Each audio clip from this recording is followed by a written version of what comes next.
আসসালামু আলাইকুম। এরপর আকাশ পডকাস্টে সবাইকে স্বাগত জানাচ্ছি। আজকের প্রোগ্রামে উপস্থিত আছেন ল্যাবেড হসপিটাল ধানমন্ডি ব্রাঞ্চের floor in charge mister Ashiq Al Mahmud. Ashiq ভাই, কেমন আছেন? আছি, আলহামদুলিল্লাহ ভালো আছি। সব দর্শকদেরকে আমি আমার আহ, আন্তরিক অভিনন্দন জানাই এবং সকলের প্রতি আসসালামু আলাইকুম। ওয়ালাইকুম আসসালাম। পাশাপাশি মাইনুদ্দিন আকাশ ভাই আছেন, আমার এক্স কলিগ। আপনাকেও আমি ধন্যবাদ দিয়ে শুরু করতে চাচ্ছি। ওয়েলকাম। তো আশিক ভাই, সবার আগে একটু আপনার সম্পর্কে জানতে চাই। আপনার পড়াশোনা, চাকরি, সব কিছু নিয়ে আপনি কোনো ফরম্যাট নাই নির্দিষ্ট, আপনার মতো করে একটু আপনার সম্পর্কে বলেন আমার অডিয়েন্সকে। Thank you.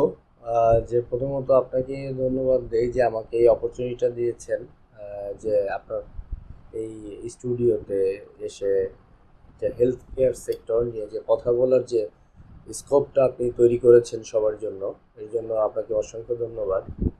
আমি আশিক আল মাহমুদ। আমার হোম ডিস্ট্রিক্ট ফরিদপুর জেলা। আমার পড়াশোনা হচ্ছে সায়েন্স ব্যাকগ্রাউন্ডে। আমি 2012 সালে ব্যাচেলর অফ ফার্মেসি কমপ্লিট করি। দেন আমি এমবিএ কমপ্লিট করি মেজর ইন মার্কেটিং 2015-এ। এবং 2016 এবং 17 আমি পড়াশোনা করি ঢাকা বিশ্ববিদ্যালয়ের আইএমএল-এ। ক্যারিয়ার দিক থেকে যদি আমি বলি, আমার ক্যারিয়ার স্টার্ট করি 2014 থেকে। আমি বেসিক্যালি হচ্ছে মেডিকেল রিপ্রেজেন্টেটিভ হিসেবে আমার ক্যারিয়ারটা স্টার্ট করি।